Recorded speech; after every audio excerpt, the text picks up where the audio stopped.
안녕하십니까. 그동안 코로나19 확진 여파로 증시 하락세가 짙어졌었습니다. 사태 초기에 전체 물량을 정리한 시점에서 급락한 증시를 보면 상당한 리스크를 회피한 것은 어느 정도 다행이라고 생각합니다. 최근 우리가 집중하고 있는 프로젝트 종목은 임상 관련 호재로 평소 포트폴리오 구성보다 비중을 집중하는 종목인데 저점 구간에서 매집이 순차적으로 이루어지고 있고 오늘도 13%가 넘는 강한 파동을 보여서 향후 주가 랠리가 강할 것으로 기대하고 있어 상당히 고무적입니다. 관련 종목은 VIP방에서 추후 정리할 때 이미 안내드렸던 집중 분석 자료와 함께 기록을 남기도록 하겠습니다.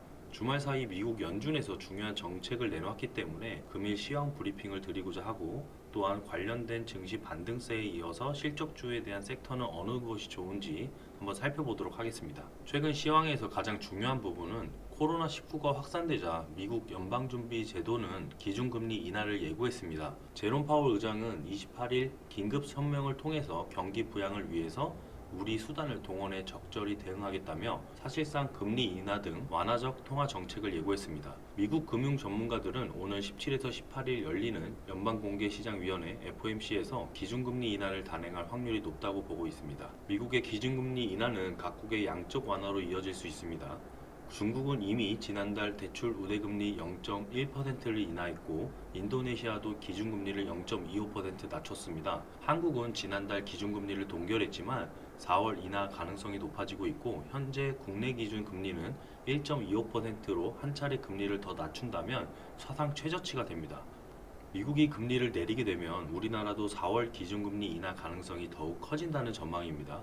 유동성 완화 기대감이 속절없이 떨어지고 있는 코스피 지수를 지지해줄 수 있을지 주목이 되는 시점이죠. 증시 전문가들은 단기 낙폭이 컸던 만큼 정책에 대한 기대감에 증시가 반등에 나설 수 있다고 보고 있는데 파월 연준 의장이 지난 28일 금리 인하를 시사하는 긴급 성명을 발표한 영향으로 코스피 지수는 3월 2일 오늘이죠. 상승 마감을 보였습니다. 금일 코스피 지수는 0.78%를 상승해서 지난 28일 2000선을 내주게 된 부분을 하루 만에 2002.51포인트로 되찾았습니다. 하지만 외국인은 이날 유가 직거 시장에서 7,830억 원을 순매도했고 선물 시장에서도 4,497억 원 규모의 물량을 털어냈습니다. 이 때문에 반등 기조가 일시적인 것이 아니냐는 불안 섞인 분석이 나오는 것도 현실이죠.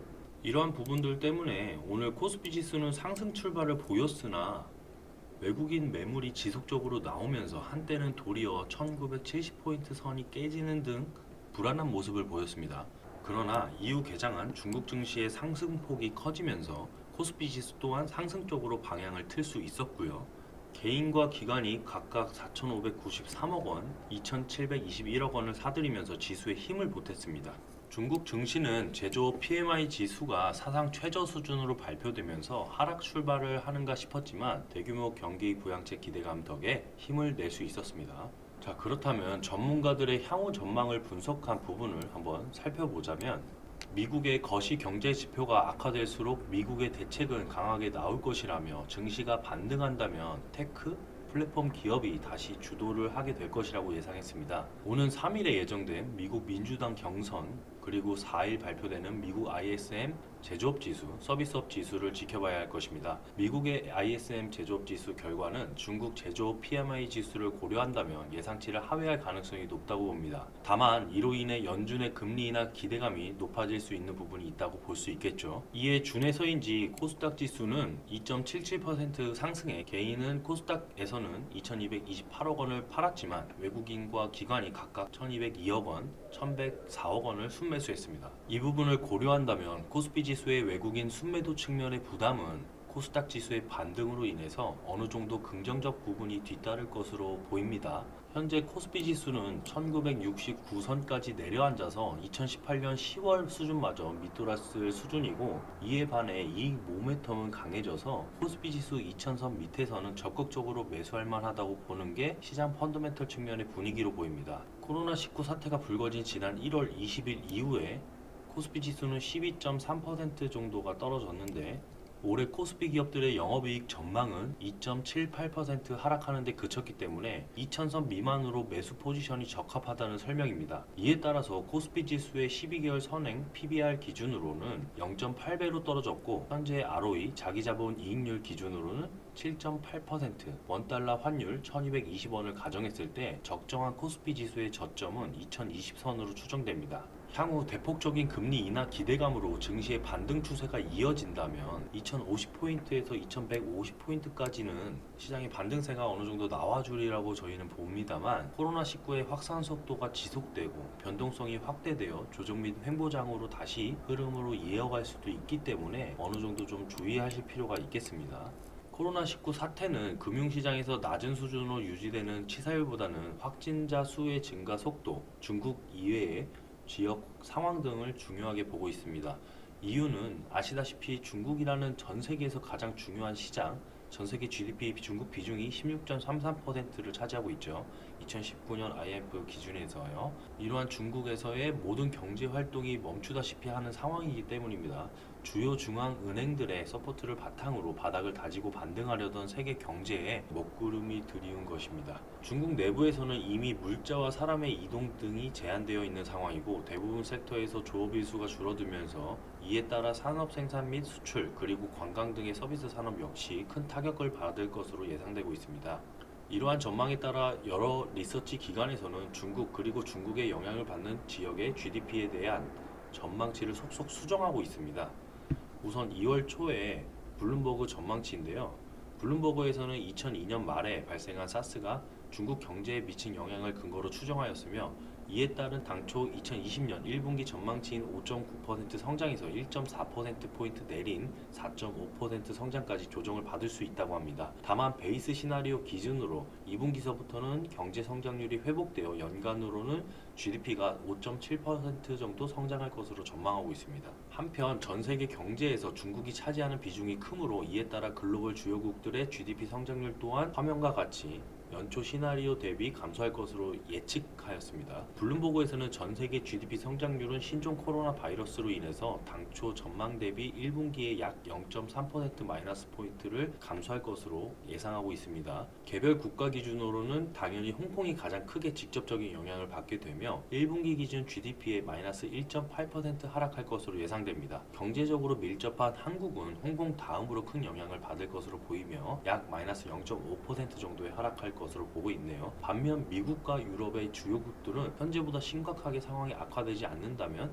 GDP 성장률의 약 0.1% 내외 수준의 영향을 받을 것으로 보입니다. 호주의 ANZ 은행에서는 이번 바이러스 확산으로 1분기 중국 GDP 성장률은 0.9% 수준가량 더 내려갈 수 있을 것으로 보고 있으며 이에 전체 헤드라인 성장률이 1분기에 5% 수준에 그치는 결과로 나올 것으로 예상하고 있습니다. 산업 생산과 수출 역시 작업일이 줄어들면서 이에 따른 감소세를 보일 것이고 관광업 역시 바이러스 상황으로 경기 침체를 보이며 약 0.9% 성장률을 보이는 것에 그치게 될 것으로 전망하고 있습니다. 다만 아직까지는 중국 정부가 정책 여력이 있기 때문에 당국은 중소기업의 고용 상황을 보조하기 위해서라도 이에 걸맞는 정책을 펼칠 것이죠. 다음은 골드만삭스입니다. 골드만삭스에서는 중국의 1분기 경제 성장률 전망치를 종전 5.6%에서 4.0%로 하향 조정을 하였습니다. 과거 비슷한 사례를 돌이켜볼 때 바이러스의 확산 이후 2, 3분기에 걸쳐서 중국 경제 성장률은 빠른 속도로 반등할 것으로 기대되지만 연간으로 성장률 전망치를 종전 5.9%에서